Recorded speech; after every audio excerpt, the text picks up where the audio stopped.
Welcome to Mysteries to Die For, and this toe tag. I am TG Wolff, and I'm here with Jack, my piano player and producer.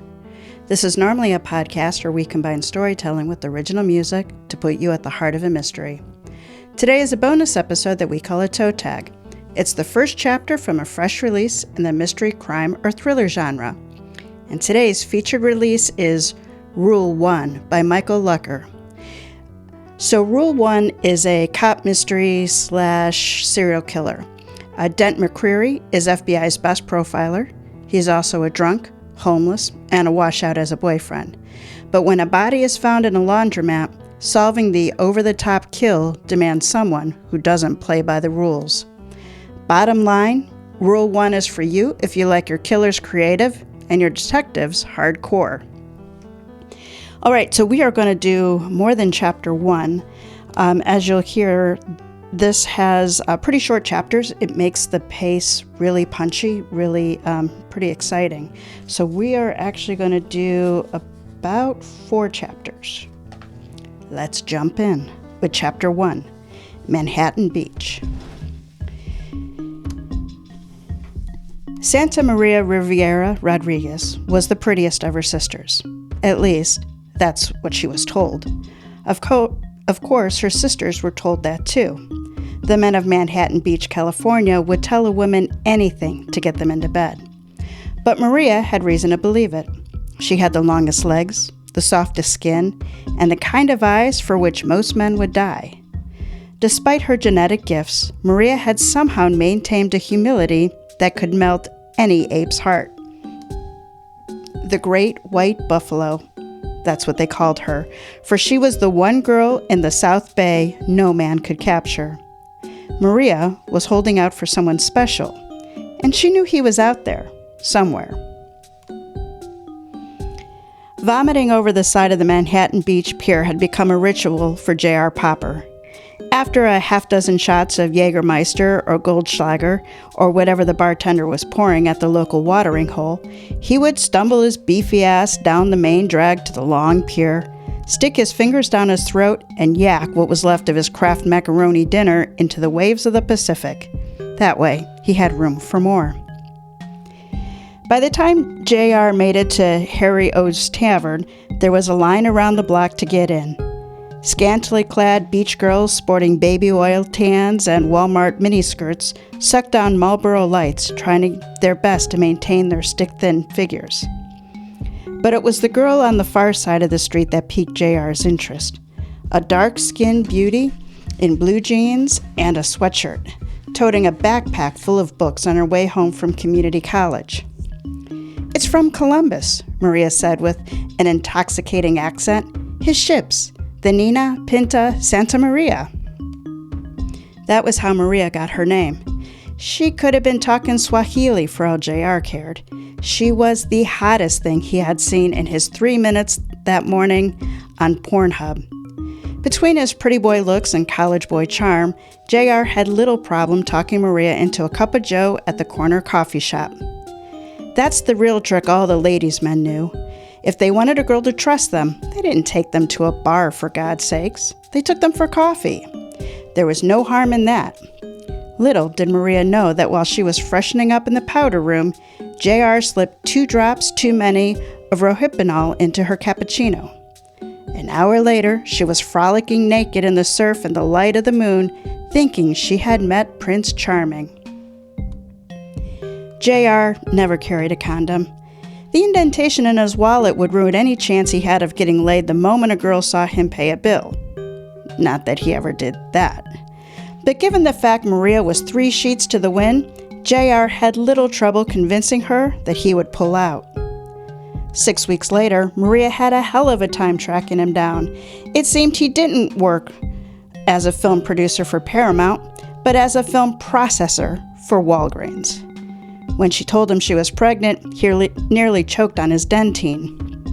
After work, he begged her to have the big A. But no good daughter of an illegal immigrant Catholic shipbuilder would ever consider an abortion. So, J.R. split town, took a prestigious management position in the south of Guam that is what he told her.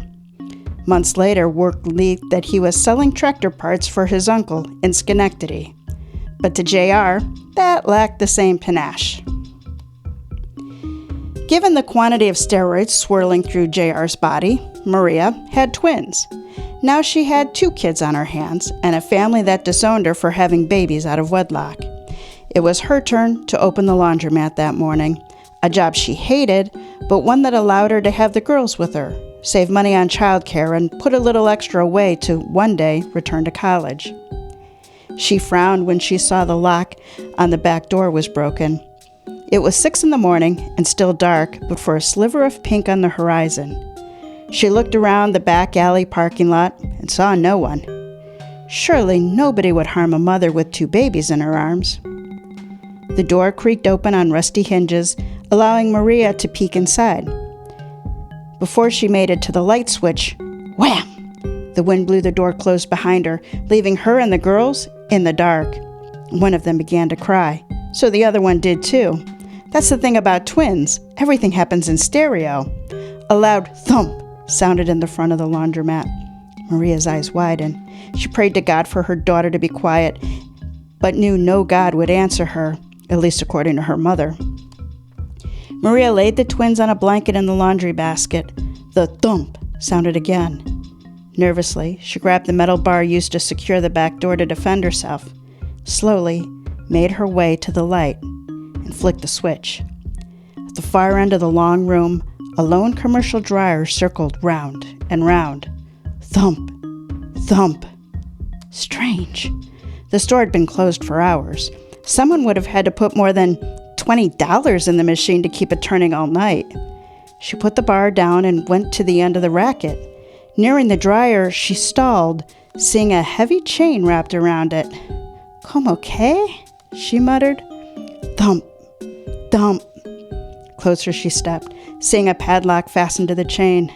Suddenly her face paled, and she screamed at the top of her lungs. Through the dryer window, she saw, going round and round, a man.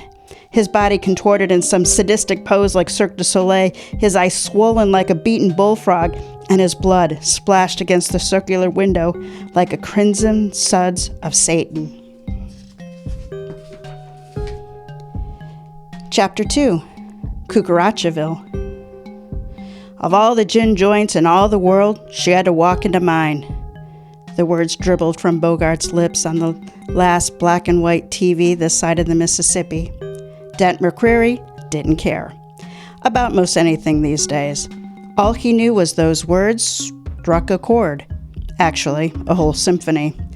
After the worst breakup of his whole miserable life, he laid painfully alone in this dingy, hole-in-the-wall apartment in the heart of North Hollywood with Chiquita Banana yelling a blue streak of Spanish through the neighboring wall.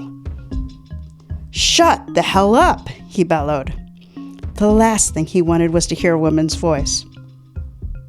He still had his ex-girlfriend's pompous groan bouncing about his brain like a steel ball in a pinball machine. It's not that he wasn't used to it. He grew up in a house full of women who hated men. "Men are evil. Men suck. Screw men," they would say. When his old man had walked out on him, his chain-smoking mom, and anxiety-ridden sister, his mom had rented out a room in their ho-hum ranch house to make ends meet. What entered was a bevy of jeered and jilted females dumping their unpacked daddy baggage at the dinner table. The bitchin' kitchen is what he called it. The place where he was taught, by guilt by association, that he was bad. Since then, he tried to make amends for all the bad things other men had done to other women throughout history. It was a lot for an 8-year-old, and it took its toll. Bam, bam, bam. Dent banged his fist on the wall to quiet Chiquita down. The bitch banged back.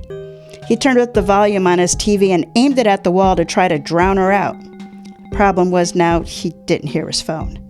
His cell phone buzzed on the kitchen counter right next to an empty bottle of Jack and a half-empty bottle of Jose, Dent's 2 best friends of late and primary reason for his current condition. His wistful hair laid matted to his bedhead, his 3-day beard cried for a razor, and his bloodshot eyes strained to open. A wrinkled gray tee and black sweats clung to his tall frame.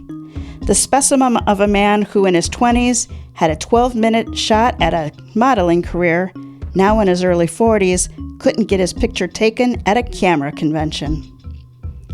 The woman volleyed back with her musical weapon, La Bamba. She must have had surround sound too, because the volume of her system put Dent's TV to shame. He pressed it against the wall for maximum effect. A fat roach scurried off from behind it. Para bailar la bamba, blared the music. Dent's cell phone rang. Ilsa pleaded on the TV. Kiss me as it's the last time. Son of a bitch, Dent grumbled. Water filling his eyes, he turned for something, anything, to rectify the situation. He reached for his bedside table where an empty vial of aspirin, wadded up Kleenex, and a Glock 9mm sat. That would do the trick. Then he spied his Louisville Slugger leaning against the wall and thought the better of it. He swung the bat like Roberto Clemente. It crashed through the cheap drywall. Dust sprayed. Pictures fell. The TV tipped. Ilsa stopped. La Bamba stopped. And Chiquita went off screaming down the hall in terror, leaving Dent alone in his apartment, realizing what he had done. Fuck, he said. His cell phone rang politely one last time, and then it stopped too. Dent craned to the screen. It simply said, missed call. He sighed. Soon he would check his messages to learn he had to go to work. A man was found dead in a dryer in Manhattan Beach. Chapter 3. Crime Scene. Yellow police tape labeled "Do Not Cross" roped off the Manhattan Beach laundromat, keeping beachy bystanders at bay. Still, nosy reporters with too much collagen tried to annoy their way past the uniformed patrolmen, just trying to do their jobs. "Aw, come on, Dave, just a few shots," said a puffy-lipped photojournalist with Cloroxed hair. "Can't do it, Misty," said the debonair officer in a neatly pressed black uniform. "It's a murder scene." Her brow furrowed as much as it could, given the plastic surgery. "Who died?" she asked. "No idea. It's not pretty."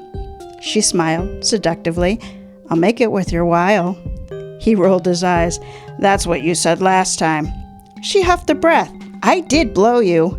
Once, and not for very long," he replied. "Well, that wasn't my fault." Boom. A Buick LeSabre circa 1998 popped the curb, pulling to a stop nearby. Out the door crawled Dent, half clean, half sober, and nursing a styrofoam cup of black coffee. He donned his usual ratty sport coat, black jeans, black boots, and black tie he never pulled up. "Dent, how's things?" said Lieutenant Mac Lenowitz, a wry social climber whose third time failing the bar exam steered his career off a cliff and into the muddy ditch of law enforcement. "Shitty, thanks," replied Dent.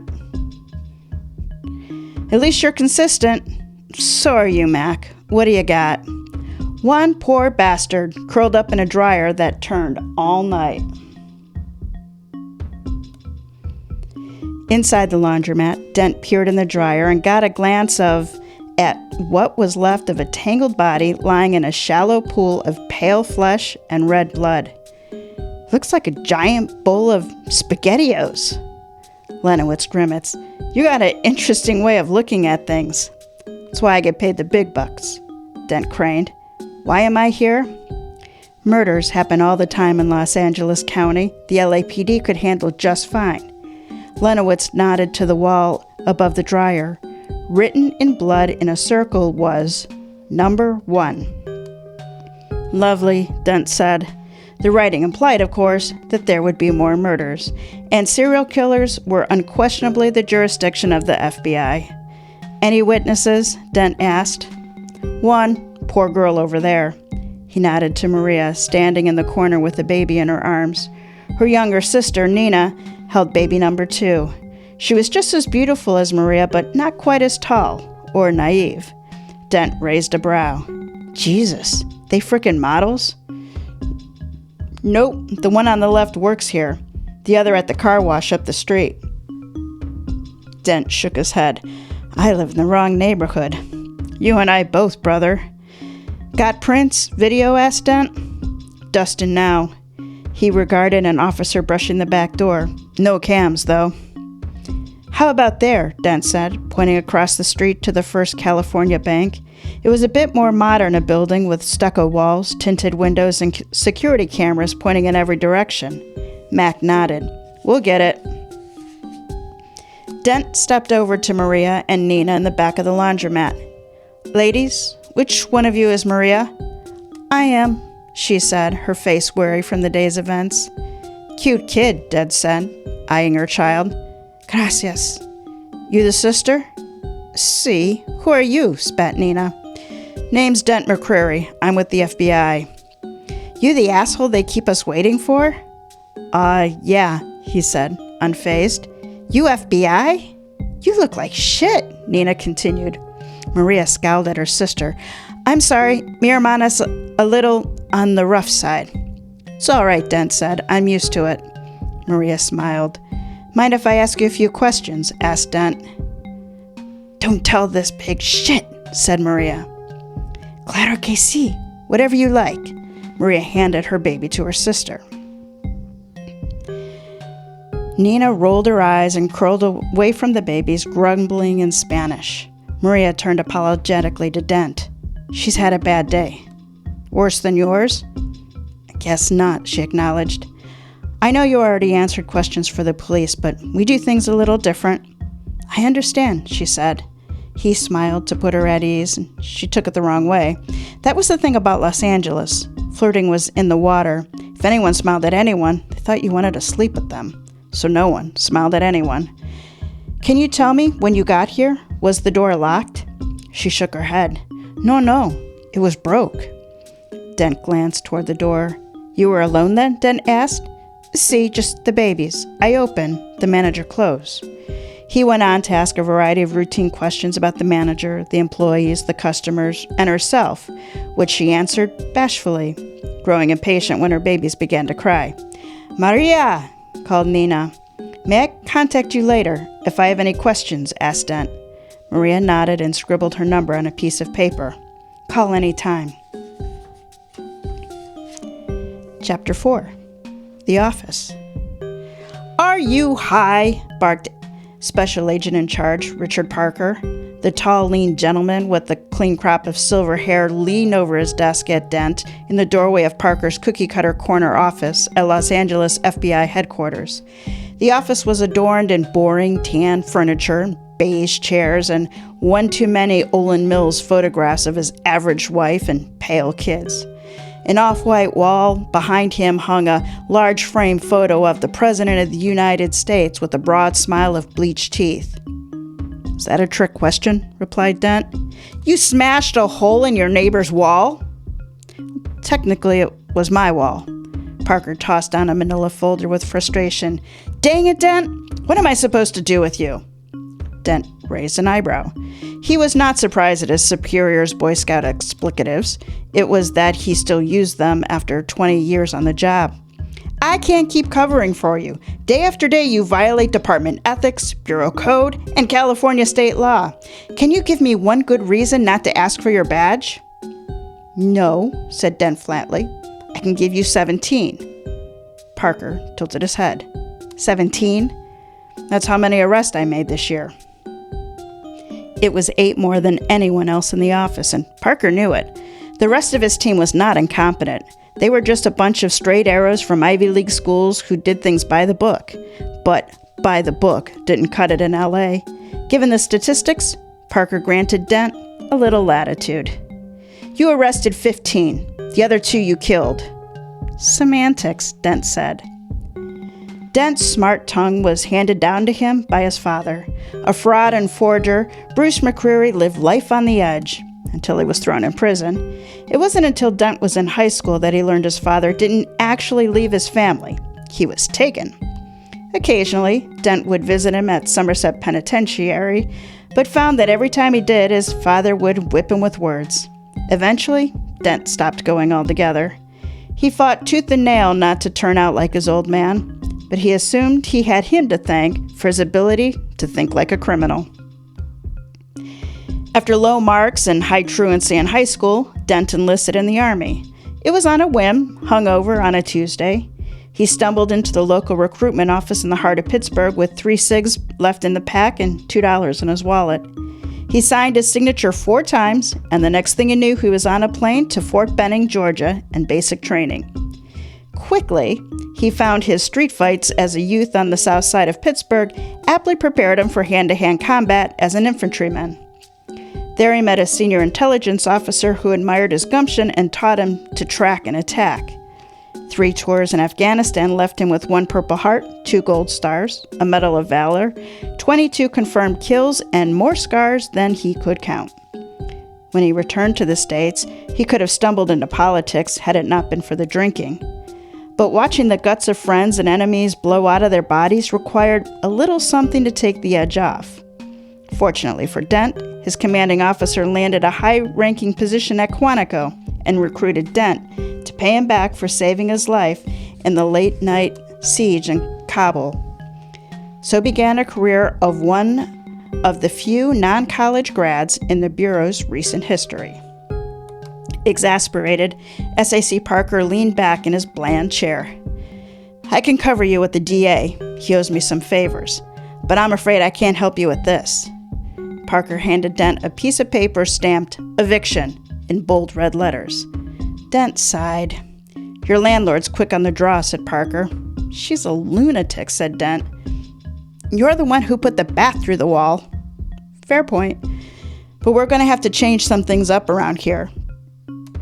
Dent didn't like the sound of that one bit. "What do you mean?" "It means no more flying solo." Dent's stomach churned. "Wait, what? Why?" "We have a new agent coming in. They're going to need training, and you need a babysitter." "I don't do well with partners, you know that," said Dent. "Clearly, you don't do well without them. This is the only way I can keep you off the books and on the job. You don't like it? Put your badge on my desk and your resume on Monster." Dent weighed his options, and there appeared to be none. All right, so that is the first 4 chapters of Rule 1 by Michael Lucker. So Rule 1 stands out among other FBI serial killer thrillers with the very creative way the kills are made. Dent is called out to the body of a man tumbled and dried to death in an industrial-grade dryer. It's an unusual way to kill and reflects an equally unusual killer. And this killer has their targets, but doesn't let collateral damage happen. It's an unusual twist that has McCreary thinking twice.